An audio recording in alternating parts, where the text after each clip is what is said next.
Allahu Akbar, Allahu Akbar.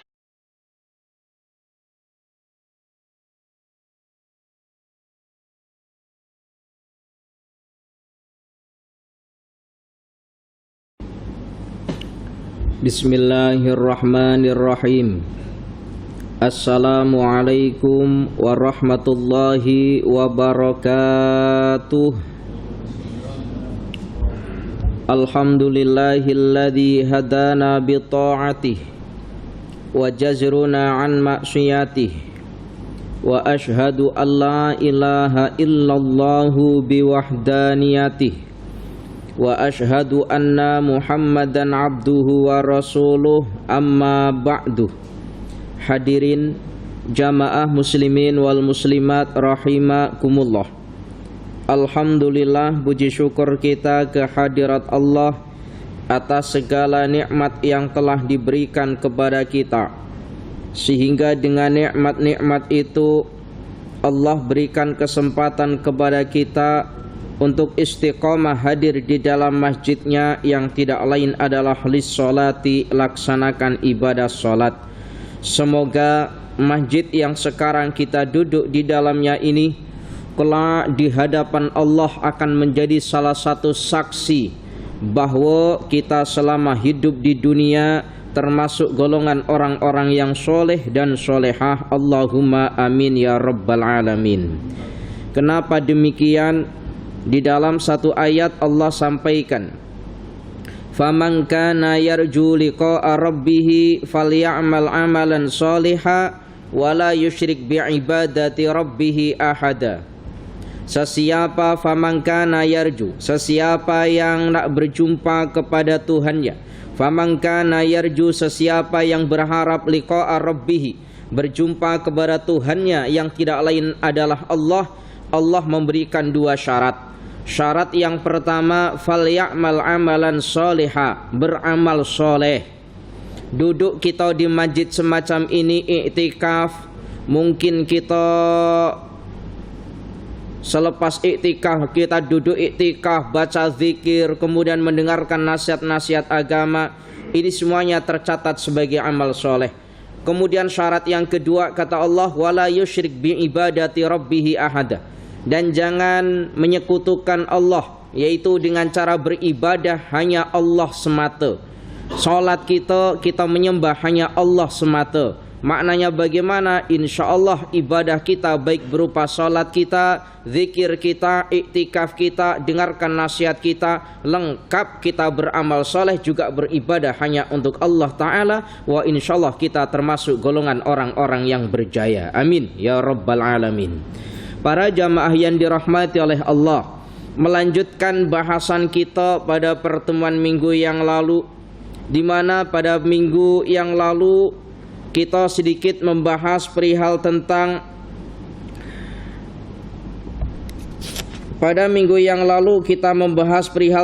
az-zulumatu khamsun. Kegelapan atau gelap itu ada 5 perkara, was-surajulaha khamsun. Sementara cahayanya atau penerangnya itu juga ada 5. Apa sahaja? Kalimat ini bersumber daripada sahabat Abu Bakar As-Siddiq. Apa saja 5 perkara yang berupa kegelapan? Kemudian ada 5 perkara yang menjadi penerangnya. Yang pertama adalah hubbud dunia, cinta kepada dunia. Zulmatun, kata sahabat Abu Bakar, cinta kepada dunia itu merupakan perkara yang gelap. Kemudian penerangnya bagaimana? Wasirajulaha at-taqwa, penerangnya adalah takwa. Orang yang hanya hidupnya untuk dunia sahaja tanpa didasari dengan takwa, maka yang ada kejahatan-kejahatan yang akan dia kerjakan. Kejahatan-kejahatan yang dia kerjakan, ada harta, hatinya terpenuhi dengan dunia, nak harta, akhirnya apa? Menghalalkan segala cara, macam mana harta itu boleh ia dapatkannya. Begitulah para jamaah. Maka satu-satunya penerangnya adalah takwa. Dengan takwa itu kita boleh membedakan, oh ini adalah perkara yang halal, boleh dikerjakan. Oh ini adalah jalan yang haram, jangan pernah kamu kerjakan, karena ada takwa. Takwa di sini maknanya bagaimana? Takwa di sini bermakna takut. Takwa di sini secara lughah maknanya takut, sementara secara istilah adalah menjalankan perintah Allah dan menjauhi larangan Allah. Para jamaah yang dirahmati oleh Allah, lalu bagaimana cara kita menghindari perihal tentang cinta kepada dunia? Bagaimana cara kita menghindari? Jadi orang yang cinta kepada dunia ini tidak harus berupa orang kaya atau orang yang punya jawatan. Tidak harus. Orang miskin pun boleh kena penyakit yang dinamakan cinta kepada dunia. Umpamanya begini, ada orang kaya raya, punya harta berjuta-juta ringgit, rumah mewah, kereta pun mahal semisal. Tetapi di dalam hatinya ini tidak ada ta'aluk, tidak ada ta'aluk itu, tidak ada bergantung atau terisi dengan perkara-perkara dunia. Ada atau tidaknya itu biasa-biasa saja di dalam hatinya, maka tidak dinamakan orang yang hubud dunya. Sementara orang miskin itu ya sangat mungkin sekali hubud dunya. Tengok ada orang bawa kereta mewah, lalu dia kata, ya Allah andaikan kereta itu milik saya. Tengok rumah besar, ya Allah andaikan saya punya rumah besar, umpama seperti itu. Berarti di dalam hatinya ada keinginan untuk dunia. Berarti miskin pun juga boleh cinta kepada dunia. Tidak harus orang yang kaya. Orang miskin pun boleh juga punya penyakit yang dinamakan cinta kepada dunia. Para jamaah yang dirahmati oleh Allah, lalu bagaimana cara kita menghindari cinta kepada dunia? Kemarin kan sangat jelas sekali ya, hadis baginda Nabi kalau ingat pernah saya bacakan, hubbud dunya kullu ra'si khati'atin. Cinta kepada dunia itu adalah puncak segala kesalahan. Kemudian Imam Al-Ghazali menerangkan perihal tentang hadis ini, kalau cinta kepada dunia itu adalah sumber daripada kesalahan, berarti benci kepada dunia adalah puncak daripada segala kebaikan, kata Imam Al-Ghazali. Yang pertama, cara kita menghindari dunia, kata para ulama, yang pertama mengingat bahwa kehidupan dunia ini hanya sementara. Kita kena ingat bahwa kita hidup di dunia ini hanya sementara. Kita kerja lalu kita, ya Allah, apa yang saya hasilkan ini ya Allah saya kumpulkan. Padahal belum tentu esok masih ada nafas lagi yang boleh saya hirup. Belum tentu ada nyawa lagi di dalam tubuhku ya Allah. Akhirnya kita sadar. Kemudian kita tentu, kalau sadar tentu kita mengutamakan perihal tentang akhirat. Apakah tidak boleh Ustadz kita bekerja perihal tentang dunia? Bekerja. Baginda Nabi itu perintahkan kepada kita, i'mal lidunyaka ka'annaka ta'isu abadan. Bekerjalah untuk dunia. Loh, ini baginda Nabi perintah. Bekerjalah untuk dunia seolah-olah kau akan hidup untuk selama-lamanya. Tapi baginda Nabi sambung, wa'mal li akhiratika, beramallah untuk akhiratmu, ka'annaka tamutu ghadan, seolah-olah kau nak mati esok hari. Maknanya bagaimana? Kerja dunia silahkan, tapi jangan sampai melupakan kerja untuk akhirat. Kerja silahkan kerja, tapi jangan sampai kerja kita sampai melupakan perihal tentang kerja akhirat kita. Para jamaah yang dirahmati oleh Allah, jadi kita kena mengingat bahwa kita hidup di dunia ini hanya sementara. Begini para jamaah yang dirahmati oleh Allah, kita hidup di dunia ini ada hitungan. Umur kita ini boleh dikira. Mungkin kita hidup 70-80 tahun. Lalu kita harap-harap dengan amal kita selama 80 tahun, kita harap-harap ya Allah nanti di akhirat semoga engkau berikan aku kebahagiaan. Itu tidak munasabah. Ibadah kita selama 80 tahun umpama, tetapi kita nak minta kebahagiaan di akhirat, yang kebahagiaan itu akan diberikan untuk selama-lamanya. Munasabah tidak? Coba kita bayangkan, kita ini di dunia, umur kita ini ada hitungan atau terbatas. Mungkin 70 tahun lah paling lama kita sudah tak ada kat dunia ini.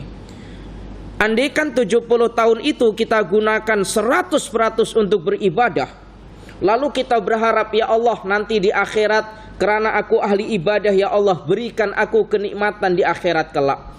Kira-kira munasabah apa tidak? Ibadahnya 70 tahun tapi nak kenikmatan untuk selama-lamanya di akhirat? Tidak. Maka nanti yang menyebabkan kita bahagia atau tidaknya di akhirat itu bukan karena sholat kita, bukan karena ibadah-ibadah kita yang lain, bukan. Tetapi apa yang menyebabkan kita nanti berjaya di akhirat? Karena sifat Rahman dan Rahimnya Allah. Bukan karena sholat kita, bukan. Terkadang kita sholat terkadang kita sholat di masjid, balik daripada masjid tengok orang duduk di tepi jalan, lalu hati kita kata, orang itu tak pergi masjid. Nah, berarti amalan kita dah rusak. Apa yang kita banggakan? Ya Allah ya Karim, para jamaah yang dirahmati oleh Allah, ingatlah semua orang itu berpotensi untuk berbuat maksiat. Sangat mungkin sekali berbuat maksiat. Orang yang ahli ibadah, orang yang ahli ilmu, orang kaya, orang miskin, semua berkesempatan untuk melakukan maksiat. Orang kaya maksiatnya apa? Sombong dengan hartanya. Orang ahli ibadah maksiatnya apa? Merasa hebat ibadahnya dibandingkan dengan orang lain. Orang ahli ilmu merasa lebih alim dibandingkan dengan orang lain, maksiat. Atau kitmanul ilmi, menyimpan ilmu, maksiat namanya. Orang miskin boleh jadi maksiat suudzon kepada jirannya yang kaya. Jiran saya itu kaya, tak tahu dia kerja apa, mungkin selama ini dia banyak berbuat rasuah. Suudzon berarti apa? Maksiat. Semua orang berpotensi untuk berbuat maksiat. Ya Allah ya Karim, Masya Allah. Maka kita perbanyak istighfar, mohon ampunan kepada Allah Azza wa Jalla. Para jamaah yang dirahmati oleh Allah, kemudian yang kedua, kata para ulama, cara kita menghindari cinta kepada dunia yang kedua apa? Yang kedua, memperbanyak mengingat kematian. Kalau yang pertama tadi mengingat kehidupan dunia ini hanya sementara. Kemudian yang kedua, memperbanyak mengingat kematian. Benda yang kita dapati, kita kena fikir, ya Allah betul kau berikan aku harta yang banyak ini ya Allah. Tetapi apalah guna ya Allah kalau esok saya mati, semua harta benda ini tidak ikut menemani aku dalam alam kuburku ya Allah. Ya Allah sekarang saya punya rumah yang besar ya Allah, tetapi ketika nanti saya mati rumah itu berubah menjadi kecil, sempit, gelap. Mana rumahku? Kubur. Begitulah. Kita kena selalu ingat kematian. Para jamaah yang dirahmati oleh Allah, ya Allahu ya Karim, Imam Al-Ghazali beliau mengatakan bahwa ketika ada orang mati, ketika kita melihat orang mati, kemudian kita tidak ingat akan kematian kita. Kita melihat ada orang mati, tetapi kita tidak ingat akan kematian diri kita sendiri, maka tanda kalau hati kita ini keras. Tanda kalau hati kita ini keras. Ya Allah ya Karim, biasa kenapa sih di masjid-masjid itu biasa kalau ada van jenazah atau keranda itu biasanya kan diletak di masjid ya. Diletak di belakang apa di depan? Di belakang. Tentulah banyak orang tengok ya. Kalau jalan itu kan ya tengok ya, bukan disimpan dalam bilik yang tertutup kan, tidak. Kalau orang lalu tengok, itu tujuannya apa sih? Tujuannya supaya kita ingat ya Allah, kereta itu nanti kereta terakhir saya ya Allah, berupa keranda, bukan kereta-kereta mewah yang kita punya ke rumah, bukan. Ya Allah ya Karim, sepatutnya kita kena tadi itu, kena tahu, kena ingat. Para jamaah yang dirahmati oleh Allah, nah bila perlu para jamaah, bila perlu ya van jenazah atau keranda itu letak saja di depan supaya orang ini ingat akan kematiannya. Para jamaah yang dirahmati oleh Allah, ya Allahu ya Karim. Takut Ustadz. Takut. Ada orang yang takut kalau lalu di dekat van jenazah atau keranda. Ada sifat takut. Katanya wallah alam, kalau ada orang nak meninggal dunia itu biasanya ada tandanya, entah itu kerandanya gerak-gerak sendiri ke atau berbunyi bias, katanya iya betul tak betul ya, tak betul. Ustaz tak buat takut tak. Para jamaah yang dirahmati oleh Allah, ya Allahu ya Karim. Para jamaah yang dirahmati oleh Allah. Kemudian yang ketiga,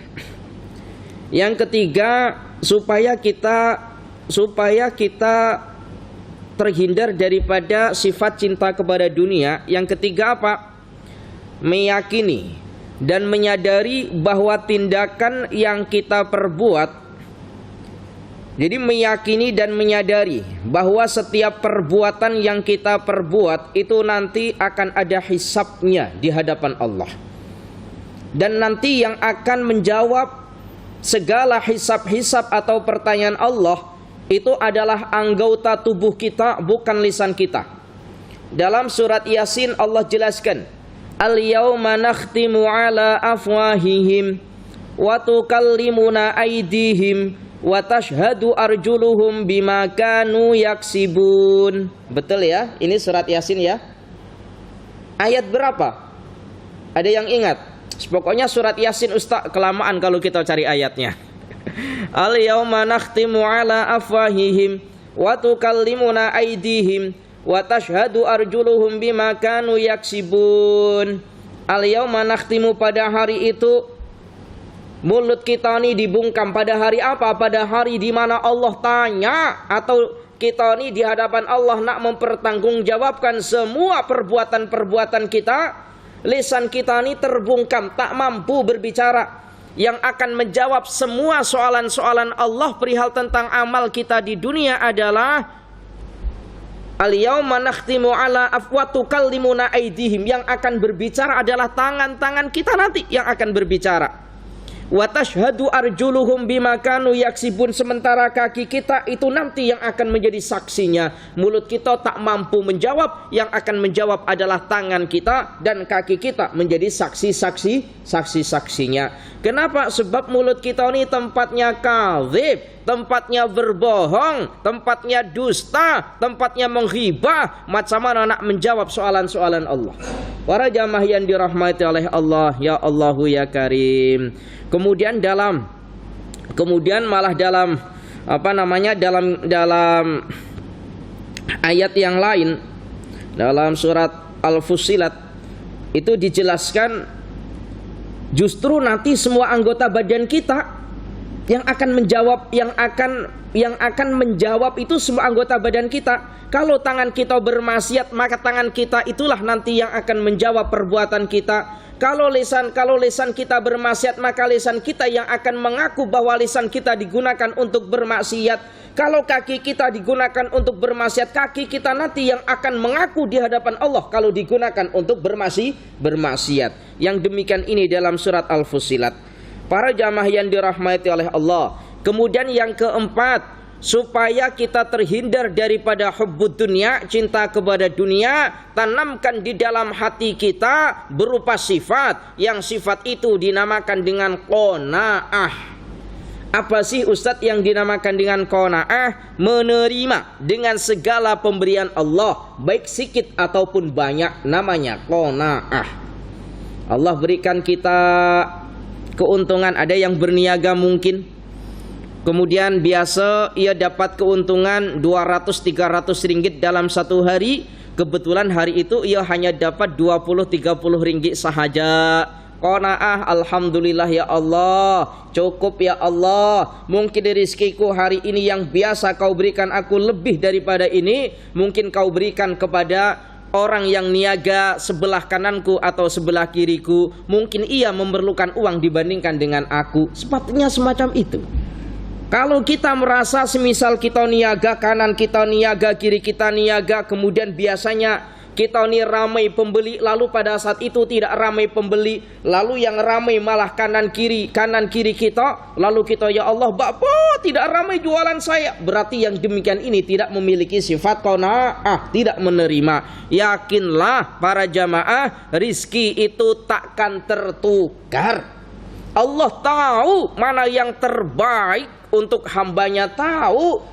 Ya Allah, mungkin kita tiap-tiap hari doa semoga Allah berikan kita rizki yang banyak, tapi ternyata rizki kita cukup-cukup saja, tak berlebih pun. Oh, mungkin kita ini belum siap untuk menerima rizki yang banyak. Mungkin andaikan Allah berikan kita rizki yang banyak, mungkin nasib kita umpama Sa'labah, orang yang asalnya miskin ahli ibadah, diberikan rizki yang banyak, tak siap. Akhirnya yang asalnya ahli ibadah malah meninggalkan semua ibadah-ibadahnya karena hartanya.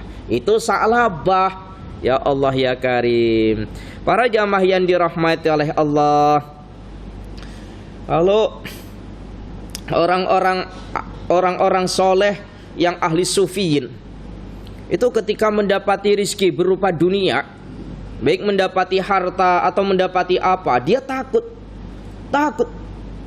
Saya ini pernah jujur,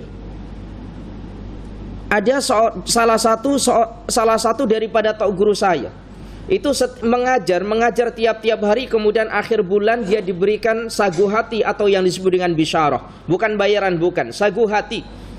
Kemudian ketika dibayar sagu hati, lalu beliau ini menangis, macam menangis lah, bukan menangis umpama anak kecil. Lalu ditanya, wahai tok guru, kenapa setiap kali kita berikan bisyarah atau sagu hati, nampak wajahmu macam sedih? Apakah nampak kurang apa yang selama ini kami berikan? Lalu jawab tok guru itu, bukan, sedihku ini aku takut apa yang kau berikan ini merupakan pemberian Allah ketika berada di dunia, sementara nanti di akhirat Allah sudah tidak berikan apa-apa kepadaku. Aku takut yang semacam itu. Begitulah. Ya Allah ya Karim. Para jamaah yang dirahmati oleh Allah, nah itu tingkatan-tingkatan golongan orang-orang yang betul-betul mukhlis, betul-betul ikhlas. Kalau sekarang kan ya susah, orang suruh ngajar dah tanya bayar berapa, 100, tak nak hadir doh. Nah, zaman sekarang para jamaah yang dirahmati oleh Allah. Tapi saya juga tidak menafikan yang sepatutnya antara ustadznya dengan pengurusi majelisnya sepatutnya harus ada harus ada keserasian, harus ada pengertian. Para jamaah yang dirahmati oleh Allah, takkanlah semisal kita jemput orang daripada Kuala Lumpur datang Masjid Lundang, kemudian kita berikan sagu hati 100. Ini kan gak mungkin. Ya harus saling pengertian. Para jamaah yang dirahmati oleh Allah, ya Allahu ya Karim. Para jamaah yang dirahmati oleh Allah. Kemudian yang kelima, supaya kita terhindar daripada hubbud dunia atau cinta dunia, yang kelima apa? Yang kelima adalah menguatkan iman dengan cara menguatkan iman atau kuatnya iman seseorang dengan cara muraqabah. Menguatkan iman seseorang dengan cara muraqabah, yang bermakna kita kuatkan iman kita dengan cara muqarrabah. Apa maknanya muqarrabah? Mendekatkan diri kita kepada Allah. Itulah yang dinamakan dengan muqarrabah. Para jamaah yang dirahmati oleh Allah, ya Allahu ya Karim. Satu-satunya ibadah ini minta maaf sekali. Ustaz jelaskan. Entah pernah saya jelaskan di masjid ini atau tidak. Kita itu gini ya, satu-satunya ibadah yang ibadah itu tidak boleh tercampur dengan benda-benda yang lain, itu hanya sholat. Kalau ibadah-ibadah yang lain itu tercampur dengan urusan manusia. Umpama begini, kita puasa mulai daripada pagi sampai petang, kita masih berbicara dengan orang, artinya kita masih bercampur dengan orang. Paham ya? Paham. Kemudian ibadah apa? Ibadah haji pun juga sama, kita pun masih berkumpul dengan orang, masih berbicara dan seterusnya. Ibadah zakat itu hubungannya dengan kita dengan orang. Ibadah zakat, kita nak menentukan siapakah orang yang nak saya beri zakat, berarti hubungannya orang ke orang. Satu-satunya ibadah yang hubungannya makhluk langsung kepada Allah itu hanya sholat. Dalam sholat kita bicara, batal sholat kita. Maka sholat dalam pikiran kita, hati kita hanya untuk Allah, bukan untuk yang lainnya. Kaitannya dengan ini minta maaf sekali. Sekarang ini kalau sholat Jumat, ini minta maaf sekali. Sekarang ini kalau sholat Jumat itu ada ketika sholat Jumat di rakaat yang kedua membaca kunut nazilah. Betul ya? Baca kunut nazilahnya panjang sangat. Kadang-kadang imamnya sampai menangis. Kemudian jamaahnya menangis, tak tahu menangis sebab apa, tak tahu. Ustaz nak tanya. Ketika kita membaca kunut nazilah atau ketika kita menangis dalam perkara tersebut, agak-agak apa yang terbayang dalam pikiran dan hati kita? Tak payah jawab. Jawab sendiri-sendiri. Makhluk, iya kan? Manusia. Sementara sepatutnya sholat kita untuk Allah. Semuanya hati kita untuk Allah, bukan untuk yang lainnya. Ya, saya tidak melarang, silahkan saja untuk berbuat kunut nazilah, tapi jangan sampai berlampau. Apa ya berlampau itu ya? Terlampau. Baca suratnya pendek, tapi ketika kunut nazilah 10 menit, 15 menit.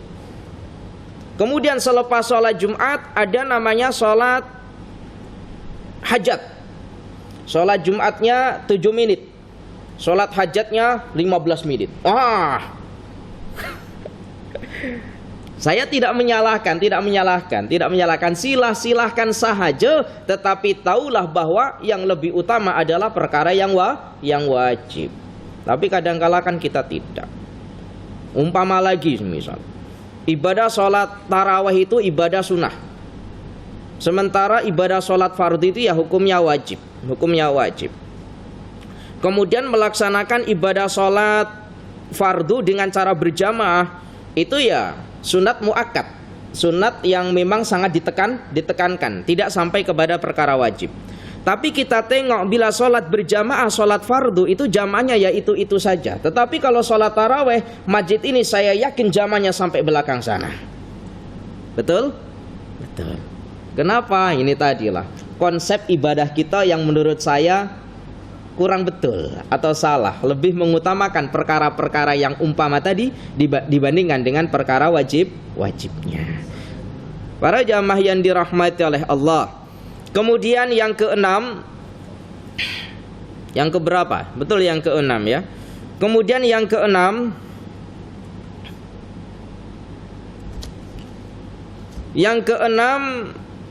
sadar bahwa dunia dan seisinya adalah amanah Allah. Kita kena sadar bahwa apa yang ada di dunia dan pokoknya semua yang ada di dunia dan di langit, dalam ayat Al-Quran pun sudah jelas Allah sampaikan, lillahi ma fis samawati wa ma fil ard. Apapun yang ada di bumi dan apapun yang ada di langit itu hanya milik Allah. Kita tidak memilikinya. Lalu buat apa kita mengejar sesuatu yang sesuatu itu pasti juga kembalinya kepada Allah. Terkadang kita sedih. Coba kita begini ya.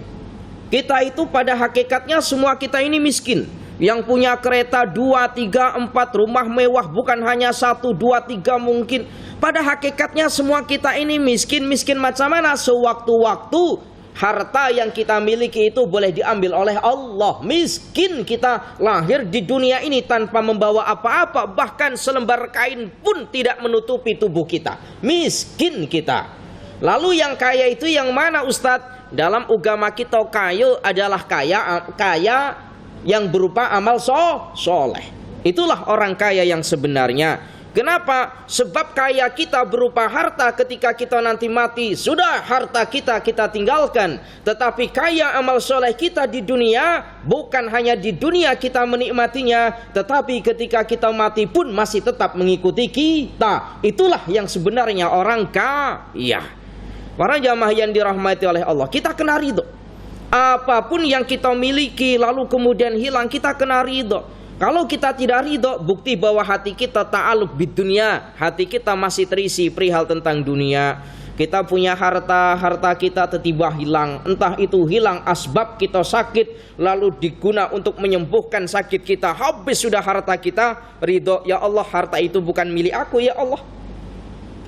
Ketika ada kematian semisal, entah itu keluarga, anak kita, istri ataupun suaminya meninggal, ridho dengan mengucapkan kalimat inna lillahi wa inna ilaihi raji'un. Apa maknanya? Inna lillahi wa inna ilaihi raji'un. Semuanya ini ya Allah milikmu dan kembalinya juga untukmu ya Allah. Para jamaah yang dirahmati oleh Allah, ada diterangkan dalam salah satu kitab, ada seorang ulama soleh. Ulama ini ketika dia sakit nak meninggal dunia, terasa dia nak meninggal dunia, ini pelajar-pelajarnya ada di samping tok gurunya menangis. Lalu tok gurunya ini kata begini, wahai pelajarku, bakpo kau menangis? Apakah kau menangis asbab aku ini nak mati? Tak payah kau tangisi, aku ni nak berjumpa kepada kekasih sejatiku. Macam mana kau tangisi bila aku ni nak berjumpa dengan kekasih sejatiku? Sepatutnya kau senang, sebab aku nak berjumpa kepada kekasih. Begitulah kata ini dalam salah satu kisah yang sangat masyhur sekali. Ya Allah ya Karim, orang soleh itu justru mengharap kematian, sementara orang yang hubud dunia nak kekal, nak hidup secara kekal. Kenapa? Orang soleh nak kematian karena dia nak cepat-cepat berjumpa kepada kekasih hakikinya. Sementara orang yang hubud dunia tak nak mati karena sayang dengan dunia yang nanti akan ditinggalkan. Ya Allah ya Karim, para jamaah yang dirahmati oleh Allah, dulu itu ada, ini betul-betul cerita betul, ketika kumpul-kumpul dengan beberapa orang, biasalah gurauan-gurauan. Dia kata begini, nanti kalau saya mati macam mana kalau nanti saya mati macam mana nasib istriku, macam mana nasib anak-anakku. Dia takut, khawatir. Ternyata ketika dia mati, justru istrinya ini dapat suami yang suami itu lebih baik dibandingkan dengan suami yang awal. Maknanya apa? Allah itu adil. Boleh paham ya kalimat ini ya? Jadi gak perlu risau, andaikan kita mati, Allah itu maha adil. Jangankan manusia, hewan saja gak ada yang namanya mati kelaparan, apalagi manusia yang punya akal. Para jamaah yang dirahmati oleh Allah, para jamaah yang dirahmati oleh Allah. Kemudian para jamaah yang dirahmati oleh Allah, yang kedua, daripada 5 perkara, kata sahabat Abu Bakar, ada 5 perkara kegelapan dan penerangnya pun juga ada 5. Yang kedua apa? Yang kedua, wadzambu zulmatun. Dosa merupakan gelap. Dosa, kata Abu Bakar, merupakan gelap terhadap manusia. Lalu penerangnya apa? Wasirajulaha atau batu. Penerangnya adalah berupa taubat. Taubat penerangnya. Para jamaah yang dirahmati oleh Allah, baginda Nabiuna Muhammadin sallallahu alaihi wasallam, dalam satu hadis baginda Nabi sampaikan, innal abda idza akhta'a khati'atan nukitat fi qalbihi nuktatun sauda'u fa idza huwa naza'a wastaghfara wa taba syaqula qalbuhu wa in ada zida fiha hatta ta'lu ala qalbihi wa huwa ar-ranu alladzi dzakarallahu ta'ala kalla bal rana ala qulubihim ma kanu yaksibun. Apa makna daripada hadis ini? Sesungguhnya bila seorang hamba berbuat suatu dosa, maka diukirlah setitik noda hitam di dalam hatinya. Apabila ada seorang hamba melakukan maksiat, maka asbab maksiat itu terukir di dalam hatinya berupa nuktah titik hitam di dalam hatinya. Para jamaah yang dirahmati oleh Allah, fa idza huwa naza'ah, apabila dia melepaskannya dengan cara mentaubatinya, maka bersihlah hatinya. Apabila dia ini bertaubat, sudah melakukan maksiat, terukir titik hitam di dalam hatinya, lalu dia bertaubat, maka bersihlah hatinya, kata baginda Nabi.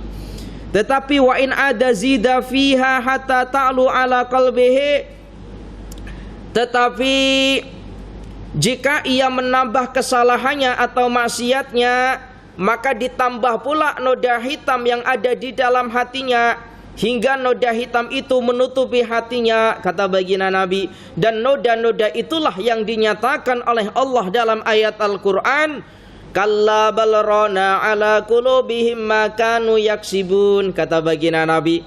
Sesekali tidak demikian, Sesungguhnya apa yang selalu mereka usahakan itu akan menutup hatinya. Maknanya bagaimana? Dosa-dosa, maksiat-maksiat yang kita kerjakan tidak lekas kita taubati, maka akan terus berupa titik-titik hitam yang akan menutupi semua hati kita. Lalu macam mana kita nak beramal soleh? Macam mana kita nak mudah melaksanakan ibadah? Tentu kita berat melaksanakan ibadah karena di dalam hati kita penuh dengan kemaksiatan. Para jamaah yang dirahmati oleh Allah, ya Allah ya Karim, hati-hati para jamaah.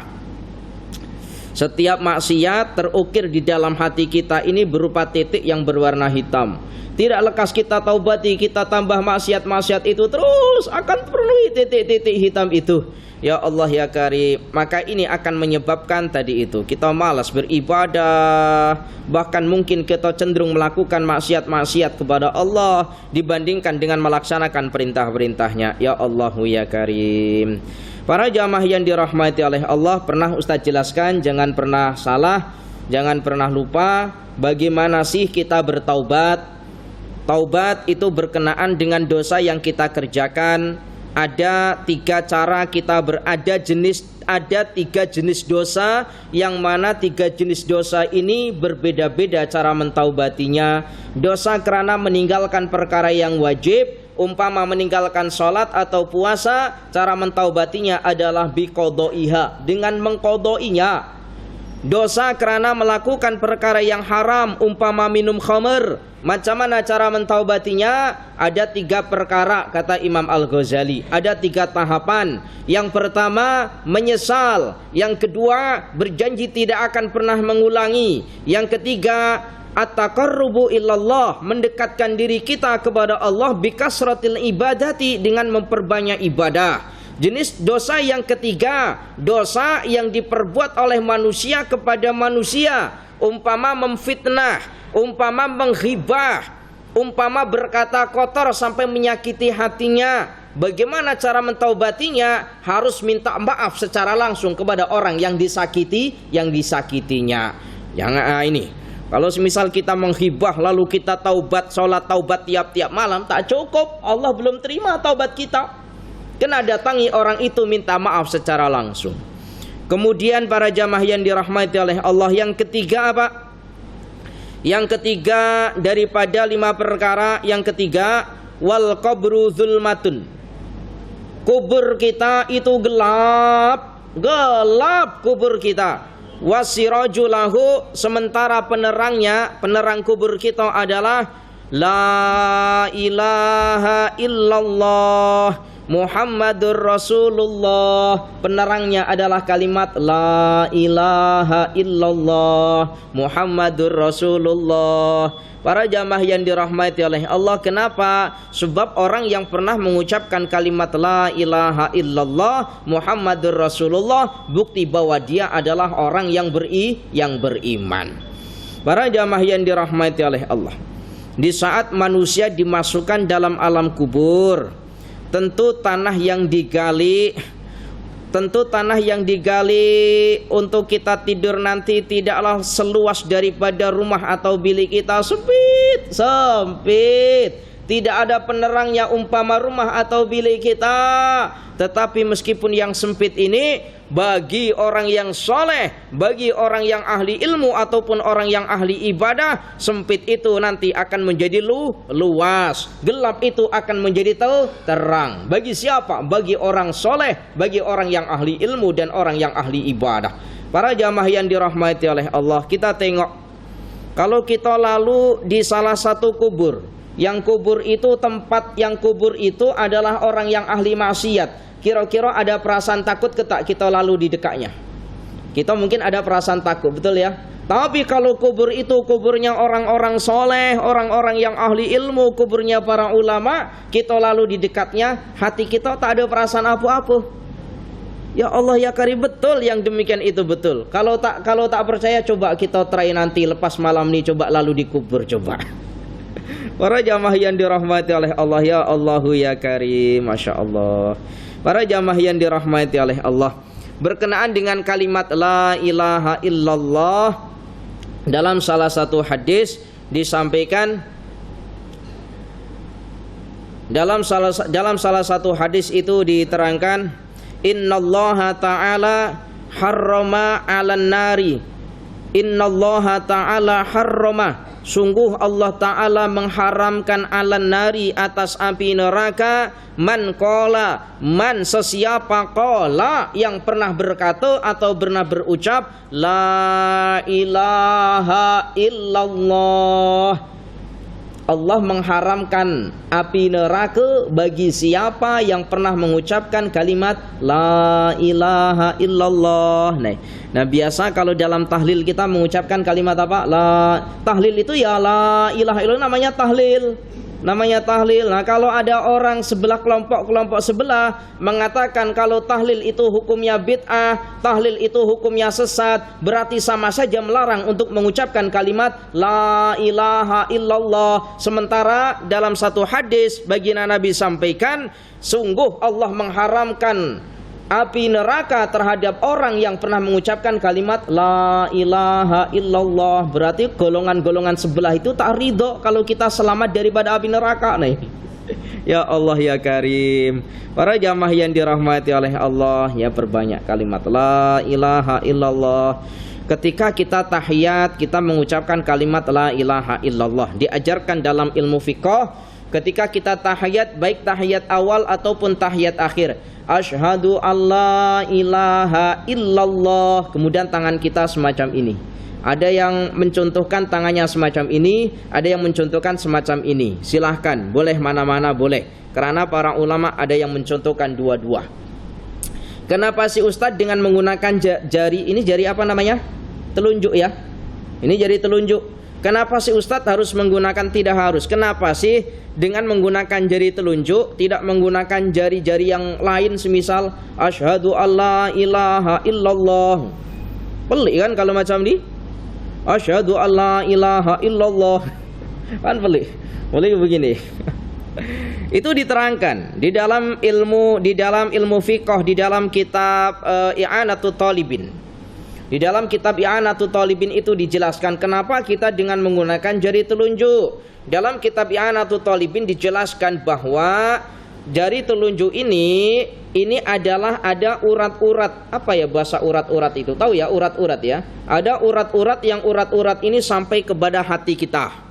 Jari telunjuk. Kalau dengan menggunakan jari tengah, ini jari tengah. Ini diterangkan dalam kitab I'anatut Talibin. Jari tengah ini ada urat atau saluran, yang saluran ini menuju kepada kelamin kita atau kemaluan kita. Maka bila kita dikatakan oleh orang, hoi semacam-macam ini, biasa kita marah. Kenapa? Sebab ini menunjukkan sesuatu yang tidak betul. Sesuatu perihal tentang apa namanya kelamin. Nah ini, ya Allah ya Karim, itu ada. Ini semuanya itu ada. Yang Ustaz ingat itu ya jari telunjuk dengan jari. Ini semuanya ada, keterangannya ada. Baca dalam kitab I'anatut Talibin. Nah, kemudian ketika kita tahiyat asyhadu alla ilaha illallah. Nah, ketika illallah begini, ini menunjukkan satu, illallah, kecuali hanya Allah satu. Begini. Makanya begini, satu. Paham ya ini ya? Ini ya diajarkan oleh para ulama, bukan ketika asyhadu alla ilaha illallah itu tidak, tetapi ketika asyhadu alla ilaha illallah. Nah gini, boleh paham ya? Nanti dipraktekkan ketika sholat. Kalau selama ini asyhadu alla ilaha illallah semacam itu, maka praktekkan asyhadu alla ilaha illallah. Nah ketika illallah, dalam hati kita membayangkan tidak ada sesuatu, tidak ada yang berhak untuk disembah ya Allah melainkan Engkau ya Allah. Kita bayangkan dalam hati kita. Ya Allah ya Karim. Cukup, insyaallah kita lanjutkan pada minggu hadapan insyaallah. Pada bahasan-bahasan lanjutannya ada 5 kegelapan dan juga ada 5 penerangnya. Apa saja 5 itu? Yang pertama, yang kedua, dan yang ketiga sudah kita bahas. InsyaAllah yang keempat dan yang kelima kita sambung pada minggu hadapan insyaAllah. Para jamaah yang dirahmati oleh Allah, cukup. Al-afu minkum, ihdinas siratal mustaqim oleh Allah. Cukup, insyaallah kita lanjutkan pada minggu hadapan. Insyaallah ini Ustaz tinggal 1 ya. Kalau ada yang baca silahkan. Al-afu minkum, ihdinas siratal mustaqim. Summa assalamu alaikum warahmatullahi wabarakatuh.